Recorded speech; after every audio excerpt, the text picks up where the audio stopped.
네, 첫 번째 시청자님은 전화 주셨습니다. 사연부터 만나볼게요. 안녕하세요. 안녕하세요. 네, 시청자님 반갑습니다. 수고하십니다. 네, 어떤 종목 때문에 전화를 주셨나요? 네, KB금융이고요. 네, KB금융이요. 예, 예, 매수가는 8만 3. 네, 시청자님 다시 한번 말씀해 주시겠어요? 매수가가 네.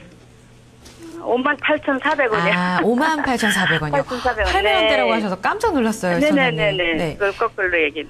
25%요. 25%에 58,400원 매수가 이렇게 들고 계시다고요? 네네네. 알겠습니다. 8만 원대라고 하셔도 굉장히 놀랍지만 58,000원도 낮은 가격대는 아닌 것 같아요, 시청자님. 네, 이걸 매수하고 한 번도 매수가 근처까지 안 왔거든요. 그래서 예. 매도를 못하고 더군다나 손절을 못해가지고 이쪽지 왔거든요. 그러셨군요. 네, 근데 이게 금리 인하하면은 더 떨어지니까 또 악재라는데 네네. 어떻게 대응할지 몰라가지고 네. 네, 당장 다음 월요일이라도 주, 네, 또. 네, 분할 매도를 해야 하는지 어떤 거 하는지 몰라가지고. 그러셨군요, 시청자님. 네, 네. 그래도 또 다시 한번 기회가 될 수 있다는 얘기들도 나오니까 한번 전망을 살펴볼 필요는 있을 것 같습니다. 그동안 네. 좀 마음고생 심하셨을 텐데요. 잠시 네. 전화 끊지 마시고요. 편안하게 좀 마음 드시고 좀 들어주시길 바랄게요. 네네. 네, 오늘 종가부터 한번 확인해 보겠습니다. KB금융입니다. 오늘 장에서는 0.37% 하락했고요. 49,900원 오늘의 종가 형성됐습니다. 사실 최근에 좀 많이 올라오고 주목을 받았던 종목이긴 한데 시청자님 매수가로 대비해서 살펴보니까 여전히 좀 많이 부진하다는 생각이 듭니다. 하승훈 전문가님, 네. 금융주 최근에 굉장히 좋았잖아요. 그렇죠. 그리고 실적도 나쁘지 않았습니다. 2분기 실적 좋았죠. 네, 계속해서 좀 기대를 해볼 수 있는 실적인 건가요? 일단 은행주 좀 기대를 해볼 수 있을 것 같습니다. KB금융 2분기 실적이 양호하게 나왔고요. 2분기 실적 보면 2분기에 순이익이 3,917억 나왔는데 컨센서스 3,850억 정도 됐었는데요. 대략 컨센서스 대비해서 한 100억 정도 좀 잘 나왔습니다. 근데 작년 전년 동기 대비하면은 엄청나게 잘 나왔고요. 물론 전년 동기 때는 좀 기저효과 좀 안 좋았기 때문에 기저효과가 있긴 했지만 그래도 컨센서스 대비 잘 나왔고 이런 지금 PBR이 역사상 거의 최저 수준으로 지금 KB금융이 내려와 있기 때문에 이렇게 굉장히 낮은 수준에서 실적이 회복되고 있는 점은 하반기에도 이런 흐름이 이어지면서 주가 상승으로 이어질 수 있다라고 평가를 할 수가 있겠고요. 다음 자료 하나 잠깐 보면 여기서 실적 이런 거 볼 필요는 없고 PBR 옆에 보면 2011년도 PBR 1.0이었고 12년 0.7에서 최근에 0.6을 살짝 깨는 모습도 나왔는데 최근에 주가 상승이 나오면서 한 0.6배 수준에서 움직이고 있습니다. 그래서 한 0.75배까지만 올라가도 20%의 주가 상승 여력이 있다라고 계산을 할 수가 있고 그 정도는 충분히 가능하다라고 볼 수가 있겠습니다. 그렇군요. 올해 하반기도 좀 기대해 볼 수 있는 실적이다라고 보시나요? 일단 2분기 실적이 예상치보다 좀 약간 좋게 나왔고요. 그다음에 이제 주목을 해봐야 될 부분은 일단 7월 달에 외국인이 매수를 굉장히 많이 했습니다. 은행주 매수 8,850억이 들어왔는데 코스피 전체 매수가 4조 1,000억이었습니다. 그거 대비해서 한 22%가 은행주로 강력한 매수가 들어왔고 은행주 시가총액 비중이 6%대인데요. 6.6%. 그거보다 3배나 들어왔습니다. 그래서 은행주 7월 달뿐만 아니라 사실은 6월, 5월 달에도 외국인이 계속해서 은행주가 바닥에서 기고 있을 때 외국인이 계속해서 매수를 들어왔고 분명히 이 외국인 매수는 지금 굉장히 싸진 은행주 PBR 역사상 최저 수준에 있는 은행주에 대한 베팅이 들어왔고 이 정부 정책 내수 활성화 정책과 겹치면서 이제 하반기에 리레이팅이 가능하다. 실적이 여기서 크게 회복되지 않더라도 기대감만으로 리레이팅이 가능하고 아까 말씀드린 대로 한 PBR 기준 기본 한 20% 상승 여력이 있고요.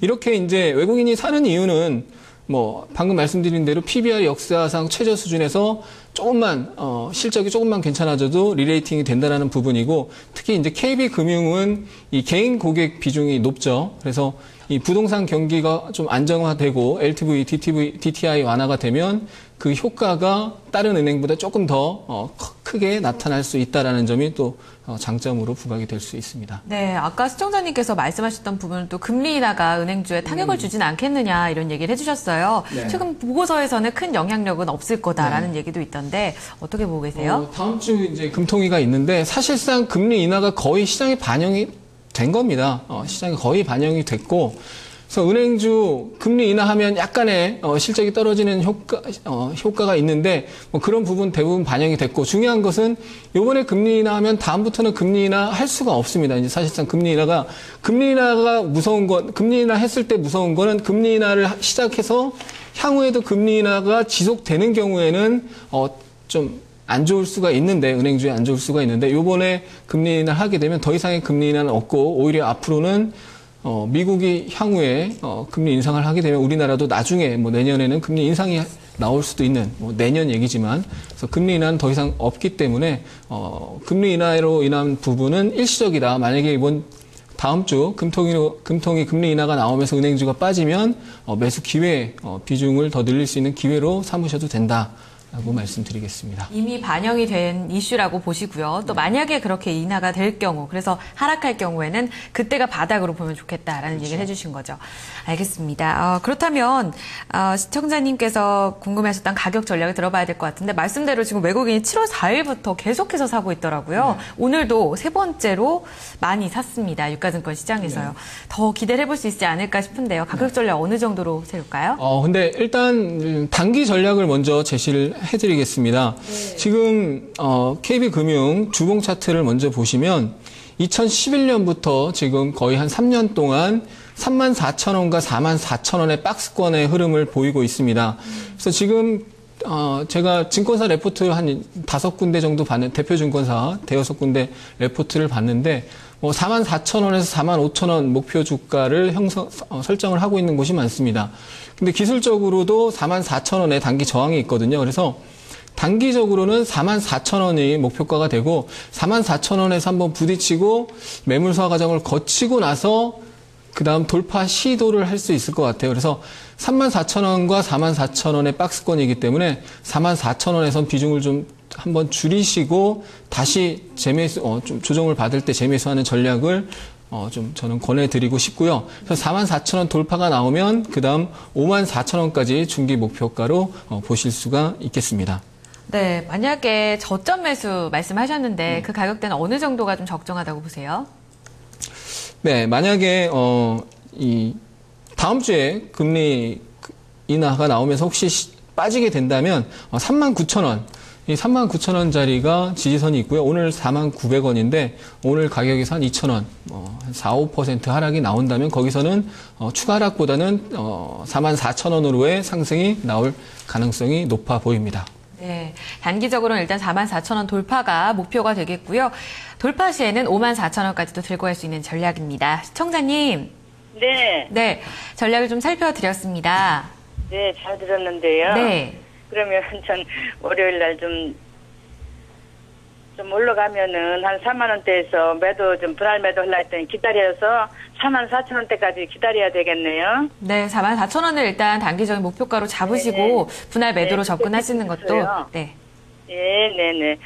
잘 알았습니다. 네, 시청자님 좋은 참고 네. 되셨으면 좋겠어요. 네, 고맙습니다. 네, 고맙습니다. 시청자님께 44,000원 1차적인 목표가, 그리고 54,000원 장기적인 목표가까지 짚어드렸습니다. 자, 이어서 저희 전략 다시 한번 정리해드리도록 하겠습니다.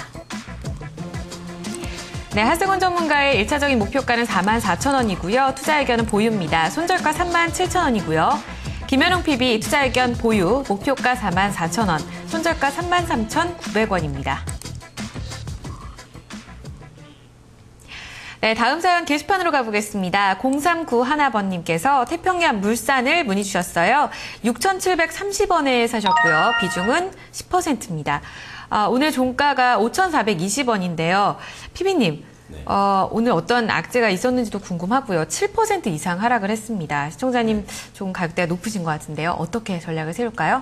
네, 일단 이 태평양 물산이 다른 것보다 이제 OEM 업체로서 이제 전 세계적으로 이제 OEM 업체들이 신고가 행진을 하고 있는 것이 사실이었거든요. 그래서 그 OEM 업체들이 될 수밖에 없는 어떤 이유가 있는데 현금 현금이 기업들이 많고 뭐 설비 투자를 안 하는 시대죠. 그러다 보니까 계속적으로 할 수 있는 부분이 이제 설비 투자를 안 하다 보니까 재고만 계속 소진하는 사이클이 되는 거죠. 그러다 보니까 이런 OEM 업체가 부각을 받았었던 부분인데 전형적인 어떤 이 주도 업종의 기술적인 조정이라고 생각을 하시면 됩니다. 예, 그렇게 보시면 되는데 태평양물산은 좀 악재가 있긴 있었어요. 예, 주요 주주 이 기업의 임원이었는데 상무 주요 주주 지분이 조금 매각이 되면서 그 실적에 대한 자신감이 없는 거 아니냐 뭐 이런 얘기가 이제 시장에서 돌았던 거죠, 최근에.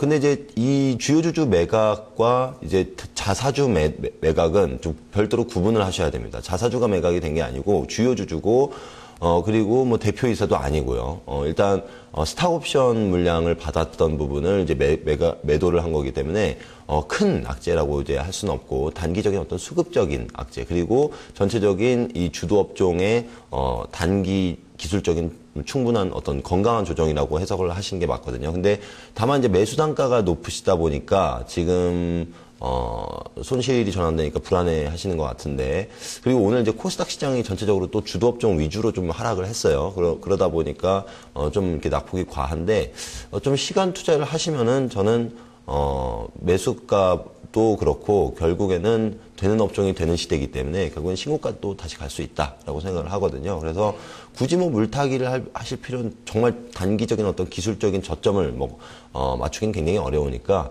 굉장히 크게 폭락하거나 또 한 번 더 그렇게 되면 물타기가 이제 물타기 전략으로 단가 인하 전략으로 이제 접근을 하시면 되겠는데요. 일단 기술적으로 한번 흐름을 짚어보도록 하죠. 일단 이 추세가 계속적으로 형성했다가 최근 이제 어떤 추세가 이탈되면서 이제 조정이 나오는 그런 흐름이 나오고 있는데, 일단 말씀드렸다시피 건강한 조정이라고 저는 이렇게 해석을 하고 있고, 특히 이 거래량이 실리면서 양봉이 크게 나왔던 6월 첫째 주였죠. 예, 이 가격대, 이 시가 자리 4,860원. 이때부터 어떤 상승세가 한번 또 릴레이팅이 된 부분이 있거든요. 그래서 이 자리만 지켜주면은 충분히 다시 반등이 나올 수 있다라고 판단을 하고 있습니다. 그래서 일단 추가적인 조정이 나오게 된다면 약 5,000원대 전후반에서는 추가 매수도 가능하다라고 판단을 하고 있고요. 그리고 밸류에이션상 이제 목표가를 굳이 이제 말씀을 드리면은 일단 약 8,000원에서 9,000원 사이 일단 신고가를 목표가로 두고 좀 시간 투자를 하시고 좀 답답하실 수는 있겠지만 시간 투자를 하시고 8,000원 이상 이제 도달을 하게 되면 그때 가서 한번 재진단하자 이렇게 정리해 드리겠습니다. 네. 지금의 하락을 건강한 조정이다라고 표현이 됐습니다. 8,000원, 9,000원까지의 신고가 다시 한번 노려볼 수 있겠고요. 만약에라도 추가 매수 좀 고려하고 계셨다면 그 가격대 5,000원으로 제시가 되고 있습니다. 자, 시청자님 참고해 주시면서 수익 많이 내셨으면 좋겠습니다. 태평양 물산 살펴봤고요. 다음 종목은 또 전화를 주셨네요. 시청자님 안녕하세요. 네, 안녕하세요. 네, 반갑습니다. 예, 네, 시청자님 어떤 종목 궁금하세요? LG화학이요. LG화학이요. 예, 매수가 비중 어떻게 되시나요? 예, 28만 5천 원이고요. 네. 비중은 40%고요. 28만 5천 원에 40%세요. 예. 알겠습니다. 오늘 장에서 좀 많이 하락을 했는데요, 시청자님. 네. 어떤 부분이 가장 좀 걱정되셨어요? 일단 제가 며칠 전에 네. 원래 비중은 이렇게 많지 않았었는데 네네. 3일 전인가 그때 좀 빠질 때 그때 조금 이제 비중 조금 느리고 그제 조금 이제 조정 올 때마다 조금씩 매수를 한 게 네. 이제 비중이 좀 늘어났는데요. 그때 3일 전인가 그때 빠질 때 보니까 네. 공매도가 좀 많이 나왔던 것 같더라고요. 근데 네. 오늘 빠진 거 이렇게 제가 장중에 보니까 오전장에 조금 이렇게 상승하려고 하다가 그 오바마 얘기 나오면서 갑자기 네. 급락을 하면서 제가 손절을 못했어요. 근데 차트상 지금 일단은 좀 지지선이 좀 무너진 것 같은데, 네. 어떻게 비중을 좀 줄여야 되는 건지 아니면 조금 더 견뎌봐야 되는 건지. 네네. 네. 알겠습니다. 오늘 말씀대로 11시 조금 더, 10시 후죠. 네. 그때 네. 기점으로 굉장히 좀 하락폭이 커졌는데요. 예. 지금 당장 어떤 대응책이 필요한 건지 여쭤보도록 네. 하겠습니다. 좀 비중을 늘리셨다고 하셨어요. 시청자님, 오늘 두 분 중에 어느 분께 진단을 좀 듣고 싶으신가요? 예, 하승훈 전문가님이요. 네, 연결해 드립니다. 전문가님. 네. 네, 안녕하세요. 하승훈입니다. 네네. 네. LG화학을 비중이 좀 높은, 지금 40%. 많지 않았는데요. 네. 그러니까 이제 며칠 전부터 원래 네. 비중은 한 10% 정도밖에 안 됐었는데 네. 그 3일 전에 좀 약간 급락할 때 그때 좀 이제 뭐 물타기식은 아니고 그때 좀 비중 늘렸고 이제 그 수요일 목요일 그때 조금 이제 조정 올 때마다 조금씩 네네. 이렇게 비중을 차트 보고 네네. 비중을 조금씩 느리다 보니까 이제 그 보유가 좀 이렇게 비중이 높아졌는데 오늘 갑자기 급락이 와갖고. 네. 그쵸. 근데 그 3일 전인가 그때도 많이 빠질 때 공매도 보니까 공매도가 좀 많이 늘어났더라고요. 근데 오늘도 그런 건지. 일단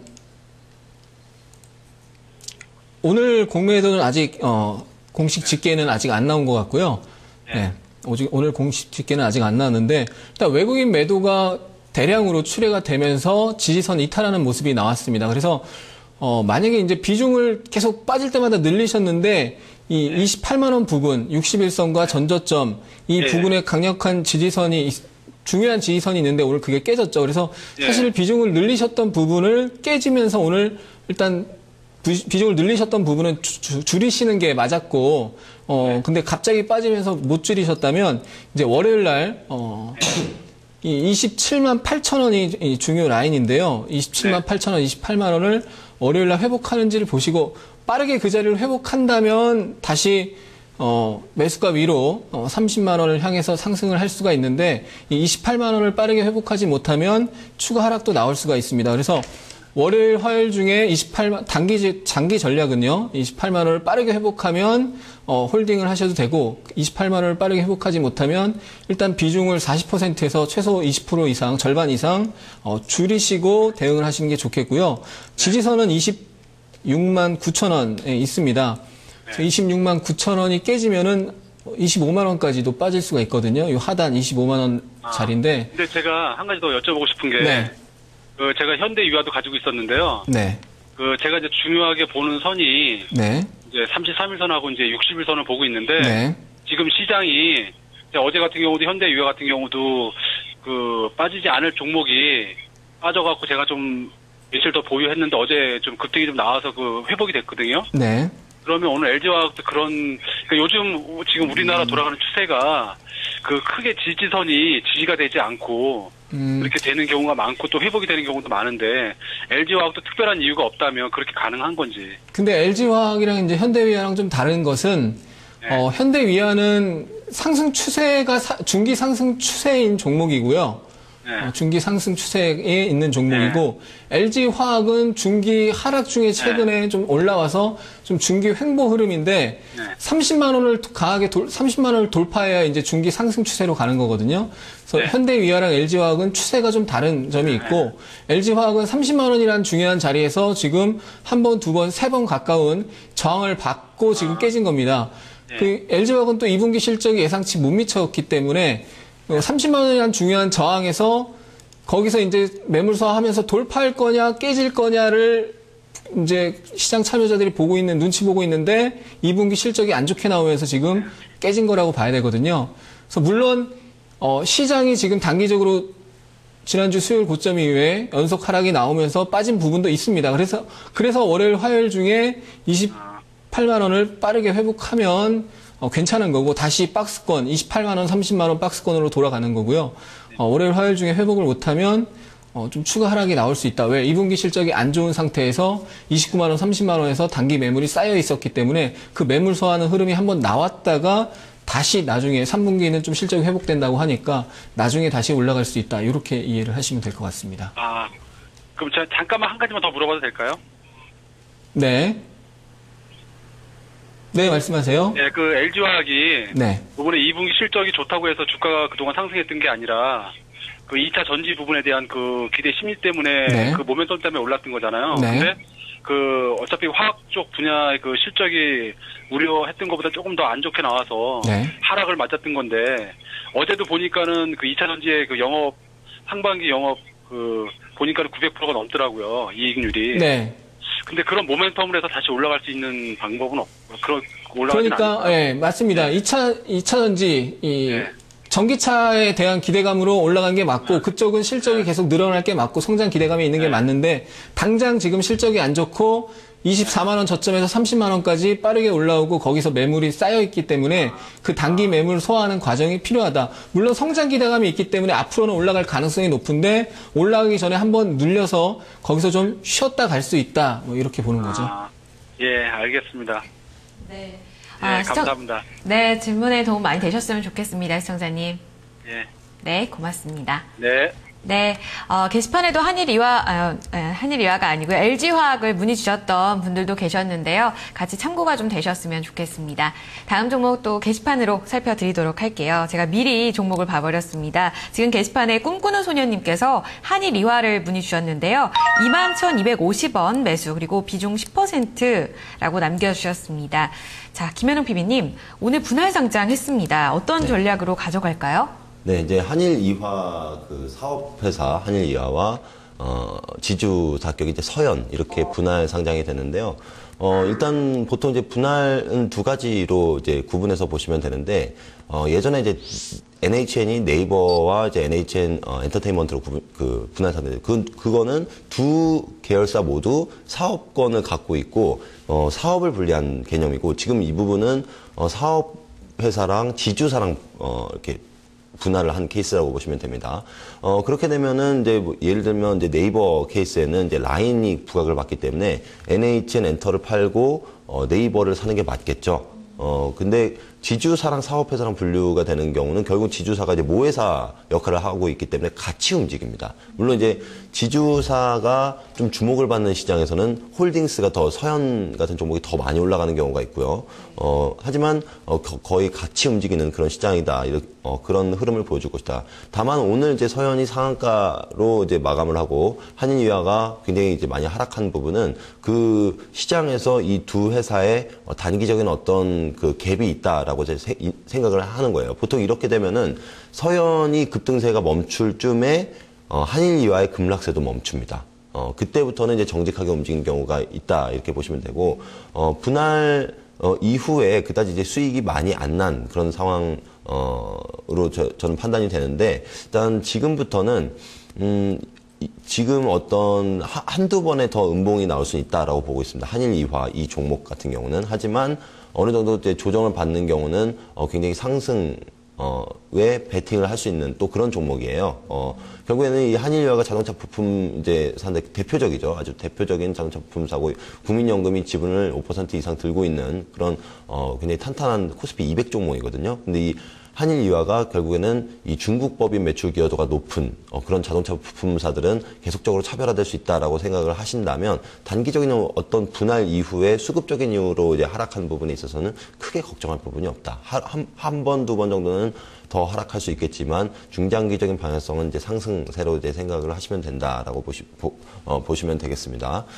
그리고 그때 가서는 이제 좀 고민을 해보셔야 될 것 같아요. 그 서현도 아마 받으셨을 거예요. 서현 같은 경우는 이제 급등세가 멈추게 되면은 한일이화가 이제 급락세도 멈춘다라고 이제 통상적으로 이제 말씀드릴 수 있다고 그랬죠. 그러면은 그런 흐름이 나타났을 때는 서현을 좀 줄여주고 한일이화를 늘려주는 방법도 좋은 대응 방안이 되겠죠. 그렇게 접근하시는 게 좋겠습니다. 네, 일단은 그러면 어느 가격대를 목표가로 잡아놓지는 않는 게 좋을까요?